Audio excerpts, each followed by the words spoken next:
예수님 당시 이 사회의 지도자들이자 종교 지도자들이었던 바리새인들은 그들의 위치, 즉 지도자적인 위치를 통해서 부를 축적하고 있었습니다. 심지어 부모에게도 드릴 것조차 고르반 하나님께 드림이 되었습니다 라고 하면서 자신의 부로 삼았습니다. 부모 긍정이 하나님의 말씀인데 하나님의 말씀을 폐하면서까지도 하나님을 섬긴다라는 궤변을 통해 부를 축적할 정도로 뭘 사랑했다? 돈을 그만큼 사랑했습니다. 이들은 돈과 지위와 명예를 하나님의 축복으로 보았기 때문에 그래요. 그래서 16장 1절에서 14절에 보면 불의한 청지기의 비유를 들으면서 비웃었던 것입니다. 가난하게 살고 지위와 명예를 버리는 행위가 하나님의 축복을 잃은 것이라고 생각했기 때문인데요. 그래서 다시 예수님은 오늘 비유를 가르칩니다. 오늘 본문은 자색 옷을 입었다, 고운 베옷을 입었다, 날마다 호화로운 연애를 베풀면서 즐거워하고 있는 한 부자의 이야기로 시작합니다. 물론 이 부자는 돈과 지위와 명예를 사랑하며 사람들부터 존경받기를 바랬던 사회, 이 종교적 지도층이었던 바리새인을 말합니다. 그가 입었던 자색옷, 왕족들, 상류층들이 입었던 옷이고 고운 베옷은 매우 값비싼 옷이었습니다. 뿐만 아니라 그가 매일 즐기던 이 연애의 즐거움은 그가 누리고 있던 부가 얼마나 컸던지 우리에게 상기시키고 있습니다. 그리고 부자와는 전혀 상관없는 가난한 사람 나사로가 등장합니다. 그는 가난했을 뿐만 아니라 헌데, 부스럼이죠. 부스럼을 앓고 있었습니다. 뿐만 아니라 부잣집 대문에 누워있다라고 표현하고 있는데 나사로의 비참함을 나타내는 겁니다. 그런데 그것으로 끝나지 않죠. 부자의 상에서 부스러기로 배를 채우기 위해 그 즐거운 연회자리, 그 앞에 누워있는 거잖아요. 그런데 움직이는 것조차 가능하지가 않았어요. 오히려 부자의 상에서 떨어진 부스러기로 배를 채웠던 개들이 와가지고 나사로의 부스럼 사이로 흐르는 진물로 식사를 더 하고 있습니다. 과연 이런 삶에 변화가 있을까? 바뀔 수 있을까? 의심스러울 정도입니다. 그런데 남녀노소 빈부귀천 지위 고하를 막론하고 모든 사람이 똑같은 위치에 서는 순간이 있는데 그 순간이 어느 순간이냐 하면 바로 죽음이라는 순간입니다. 남자도 죽고 여자도 죽고 아이도 죽지만 어른들도 죽어요. 그죠? 가난한 사람도 죽고 부자도 죽습니다. 지위가 있어도 죽고 지위가 없어도 죽습니다. 부자와 가난한 사람 나사로가 극단적인 경제적 양극화 속에서 인생을 살았지만 결국 죽음이라는 동일한 종말을 맞이하게 되었습니다. 이처럼 모든 인간은 죽음 앞에 동일합니다. 문제는 죽음을 맞이한 부자와 가난한 나사로의 삶이 이 땅에서와는 전혀 다른 삶으로의 역전이 이루어졌다라는 것이죠. 먼저 가난한 사람 나사로는 천사들에게 받들려서 아브라함의 품에 들어갔다.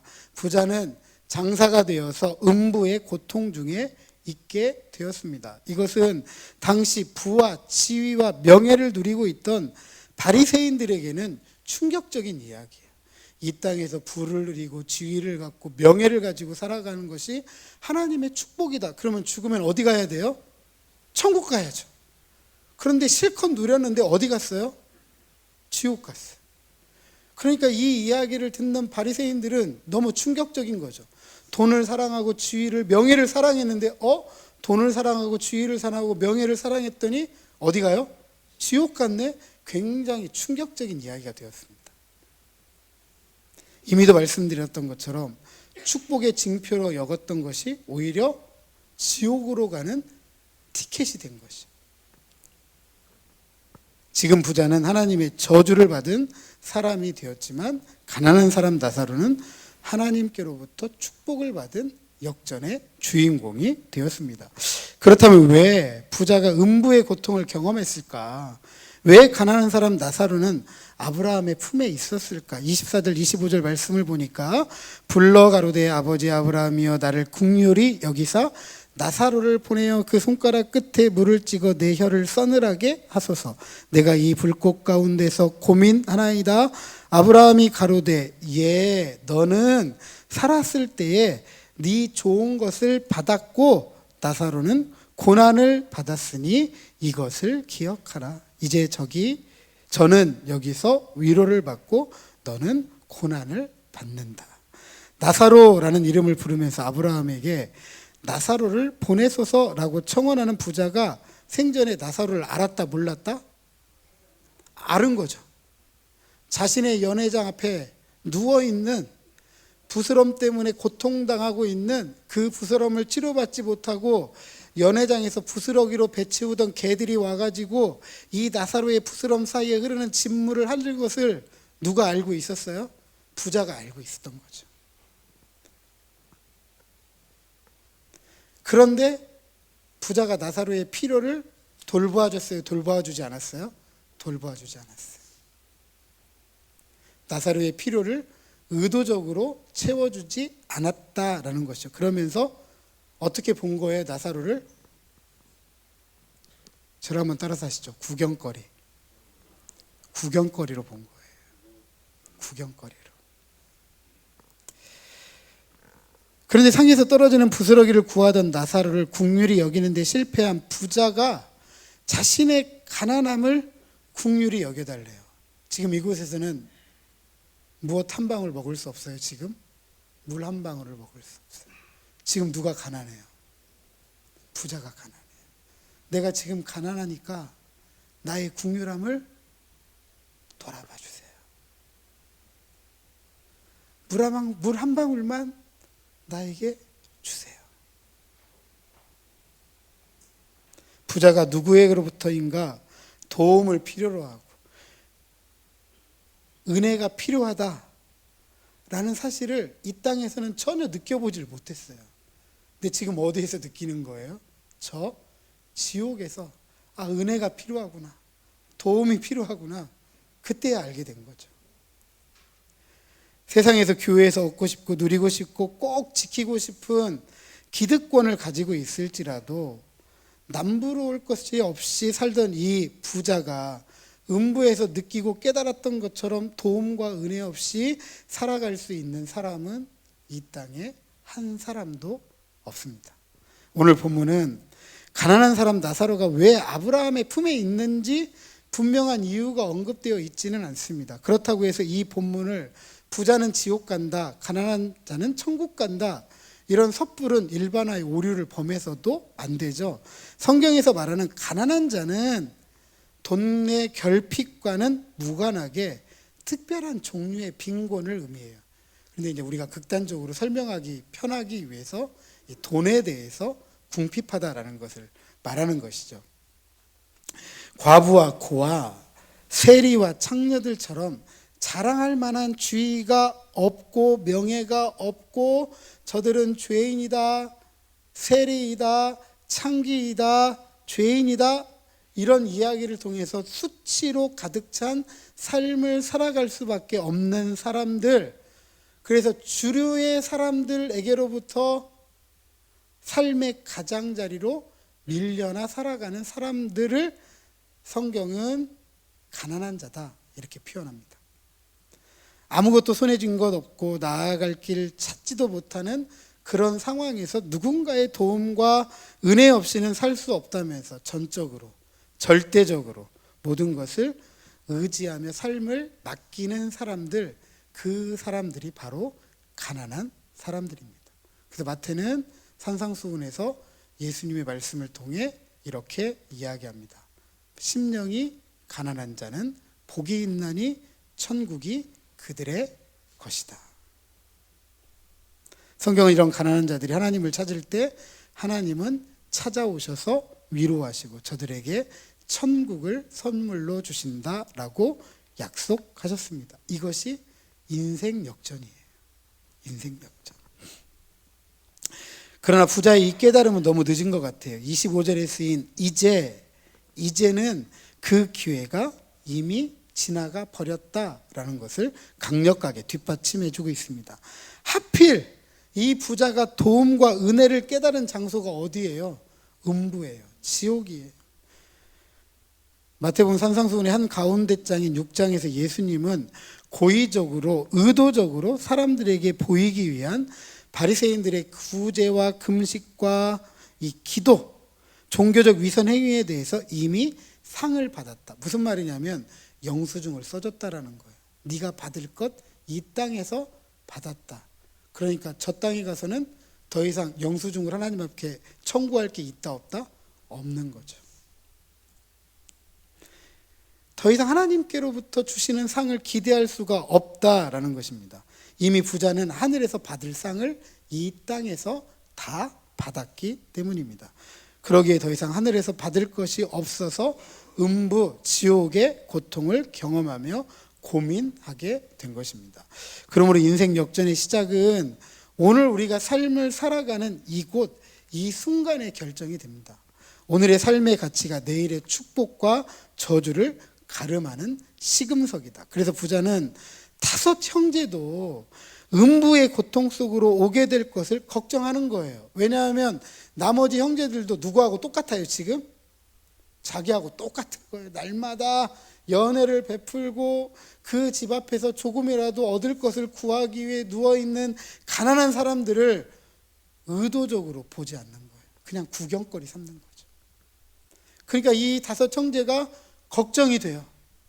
나처럼 어디에 올까 봐. 지옥에 올까 봐.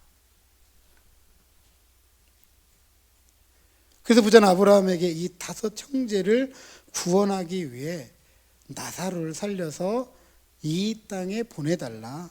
죽은 자를 살려 보내서 천국과 지옥이 있다라는 것을 들을 수 있는 기회를 제공해 달라라고 부탁을 합니다. 그러나 아브라함이 거절하죠. 왜냐하면 모세와 선지자들에게 들을 수 있기 때문이다. 하나님의 말씀을 들을 수 있는 기회가 있기 때문이다 라고 이야기를 합니다. 모세와 선지자는 하나님의 계시로서의 성경이고 또 그 말씀을 먼저 알고 깨달은 저와 여러분을 의미하기도 합니다. 이것은 인생 역전의 기회가 하나님의 말씀 속에 있다. 인생 역전의 기회를 위한 다른 계시는 전혀 필요하지 않다라고 말하는 것입니다. 믿져야 뭐라고요? 뭐 모르시는 것처럼 하세요. 다 아시면서. 믿져야 본전이다. 뭐 이 얘기 모르시는 분들 없을 거예요. 장사하는 사람이 이득을 얻지 못했지만 본전이 남아있다. 본전이 남아있다. 그래서 장사하시는 분들 내가 믿진다고 하는데 그 말 믿으래요? 믿지 말래요? 왜 믿지 말아야죠? 손해보고 하는 장사는 없어요. 어쨌든 본전은 챙기니까. 본전은 챙기니까. 그러니까 어떤 일을 하다가 혹시 잘못되더라도 손해는 볼 것 없으니까 한번 해봐. 이런 의미를 좀 다른 말로 표현할 때 믿져야 본전이다. 이렇게 사용을 합니다. 우리가 새생명 축제 25일 날 준비를 하고 있습니다. 우리가 좀 사용해 보았으면 좋을 것 같아요. 믿져야 본전이다. 오늘 본문을 통해서 몇 가지 사실을 알 수 있죠. 우리의 삶이 이 세상으로 끝난다, 끝나지 않는다? 끝나지 않는다. 다음 세상이 있다라는 것을 가르칩니다. 또 다음 세상은 천국과 지옥이라는 것. 천국은 살기 좋은 곳이지만 지옥은 단 한순간도 살기 힘든 곳이다 라는 것을 알 수가 있습니다. 그리고 천국에 가고 지옥에 가지 않기 위해서는 성경은 뭐라고 이야기하냐면 반드시 예수님을 믿어야 한다라고 가르치고, 더 중요한 것은 이 땅에서 천국을 준비하지 못하면 저 천국에서 이 땅을 위해 할 수 있는 일이 없다라는 사실입니다. 그래서 부자가 절규한 거죠. 부자에게 기회만 있었다라고 한다면 5 형제에 가서 천국이 있고 지옥이 있으니까 우리 이렇게 하면 안 된다. 저기 우리 문 밖에 누워있는 가난한 사람들 돌봐야 된다. 우리 먹고 마시고 즐기는 것도 좋지만 저 사람들 도와야 된다. 저들의 고통을 살펴야 된다라고 분명히 이 부자 이야기했을 거예요. 그죠? 지금 지옥에서 그 얘기하는 거잖아. 우리 5 형제들을 어떻게 한대? 나처럼 살면 안 되는데, 나처럼 살다가 죽어서 지옥 오면 안 되는데, 이 얘기하고 싶은 거잖아. 이 땅을 위해서 할 수 있는 것이 아무것도 없기 때문에 절규를 했던 거예요. 절규를. 보통 우리가 전도를 하게 되면 예수님을 믿고 천국까지 같이 가자고 하면 이런 얘기 들을 때가 있어요. 천국과 지옥이 어디 있냐? 천국과 지옥이 어디 있냐? 죽으면 다 끝나는데 무슨 다음 세상이 있느냐라고 말하는 이야기를 들을 수가 있습니다. 그때 이렇게 이야기할 수 있어요. 저를 한번 따라서 하십니다. 믿져야 본전입니다. 저를 한번 따라서 하시죠. 믿져야 본전입니다. 물론 성경적이지는 않아요. 성경적이지는 않아요. 그죠? 우리는 천국과 지옥이 있다라고 믿어요, 안 믿어요? 믿는데 저분들은 믿어요, 안 믿어요? 안 믿으니까 믿져야 본전인 거죠. 믿으면 좋은 거고 안 믿으면 믿어가지고 있으면 좋은 거잖아요. 안 믿는 것보다는 뭐 하는 게 나아요? 믿져야 본전이라니까요. 없다고 믿었는데 있으면 어떻게 될까요? 없다고 믿고 죽었는데 막상 죽고 딱 갔더니 어메, 아이고 그때 내가 한번 들어볼 걸, 어메 내가 그때 한번 따라가 볼 걸, 내가 그렇게 가자고 할 때 한 번만이라도 가볼 걸. 그때는 이미 후회해도 늦잖아요.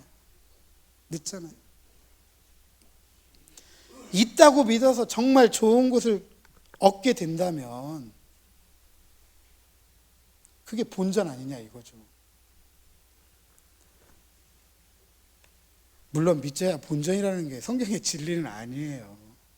근데 저분들이 좀 이해하기 쉽게, 저분들이 조금 받아들이기 쉽게, 저분들이 조금 더 접근하기 쉽게 우리가 그렇게라도 한번 이야기해보자는 거죠.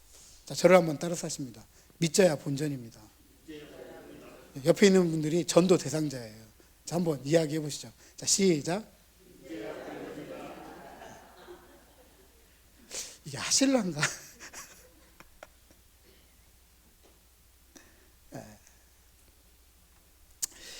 오늘 본문의 부자도 이런 세상에 대해서 생각하지 못했을 거예요. 그러니까 거지 나사로를 그냥 구경거리 삼고 자기 배만 채웠던 것이죠.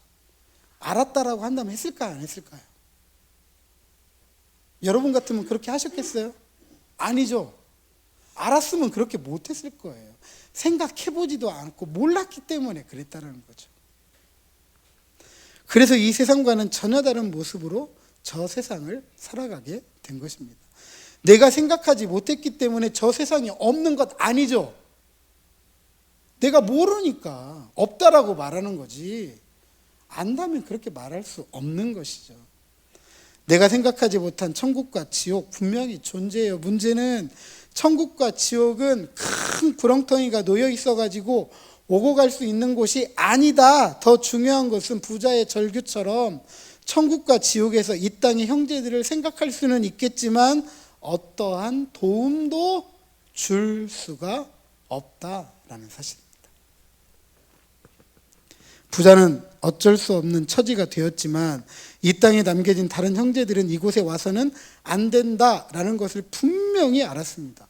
너무나 당연한 생각이죠. 지옥의 고통 자기 혼자로서 좋게요. 내 형제들은 안 돼요. 내 부모 안 돼요. 내 친구 안 돼요. 내 이웃 안 돼요. 나 안 하면 되는 거죠. 한 여학생이 신앙생활을 열심히 했대요. 당연히 가족들을 위해서 기도하는데 혼자 살면서 자기와 동생 뒷바라지하는 어머니가 너무 안 됐어요. 그런데 그 어머니가 예수 믿고 천국 가게 해달라고 얼마나 기도했는지 몰라요. 그런데 안타깝게도 엄마가 예수님을 믿지 않고 세상을 떠나게 됐습니다. 이 학생이 얼마나 예수님을 열심히 믿었던지 이 여학생은 천국과 지옥이 있다는 것을 분명히 알았어요. 그런데 엄마가 지옥 갔으니까 엄마 만난다고 그 이후로 예배생활, 기도생활, 신앙생활 안 하고 그러고 죽게 되었습니다. 지옥에서 엄마를 만났어요. 엄마가 좋아할까요? 안 좋아할까요? 엄마가 좋아할까요? 안 좋아할까요? 기특한가요? 이 생각이? 엄마가 생각할 때 너 진짜 기특하다. 나 때문에 네가 여기까지 오다니. 이렇게 생각할 어머니 있을까요? 없을까요? 없죠. 네가 나 사랑해서 여기까지 와서 너무 고맙다 감사하다 말할 어머니 아니잖아요. 깜짝 놀라겠죠. 왜 네가 여기 있냐고. 그렇게 신앙생활 열심히 했고 예수 믿고 교회 열심히 다녔는데 왜 네가 여기 있냐고. 아마 그랬을 때. 그 왜 바보 같은 짓 했냐고 안타까워했을 거예요. 그 어머니가 얼마나 통곡하고 울었을까요? 나 하나만으로 족한데 딸이, 가족이, 내가 알고 있는 일가 친척들이, 내 이웃들이, 친구들이 그렇게 온다고 한다면 얼마나 가슴이 찢어지겠느냐라는 사실입니다. 부자의 절규처럼 다른 사람들은 절대 이곳에 와서는 안 됩니다. 부자가 살아있는 형제를 기억하며 고통 중에 아브라함에게 절규하는 이 외침을 우리는 기억해야 합니다. 사랑하는 성도 여러분, 성경은 천국에 가는 단 하나의 비결을 가르칩니다. 요한복음 3장 16절 하나님이 세상을 이처럼 사랑하사 독생자를 주셨으니 이는 그를 믿는 자마다 멸망하지 않고 영생을 얻게 하려 하심이라. 사도행전 16장 31절 보면 주 예수를 믿으라 그리하면 너와 내 집이 구원을 받으리라. 요한복음 5장 24절에 내가 진실로 진실로 너희에게 이르노니 내 말을 듣고 나 보내신 이를 믿는 자는 영생을 얻었고 심판에 이르지 아니하나니 사망에서 생명으로 옮겼느니라. 아멘. 아멘. 예수 믿는 방법은 너무나 간단하고 누구나 할 수 있는 일이에요. 만약에 다른 방법으로 구원을 받는다고 한다면 거지 나사로 구원 받을까요? 못 받을까요? 힘도 없잖아요. 건강하지도 않잖아요. 돈도 없잖아요. 권력도 없잖아요. 능력도 없잖아요. 아무것도 못 하잖아요. 조건으로 따지고 자격으로 따지면 거지 나사로 천국 못 가요. 그런데 그런 나사로조차도 구원받고 천국에 갔습니다. 이처럼 하나님은 인간의 구원을 위해 죽었던 나사로를 살려서 이 세상에 보내지는 않습니다.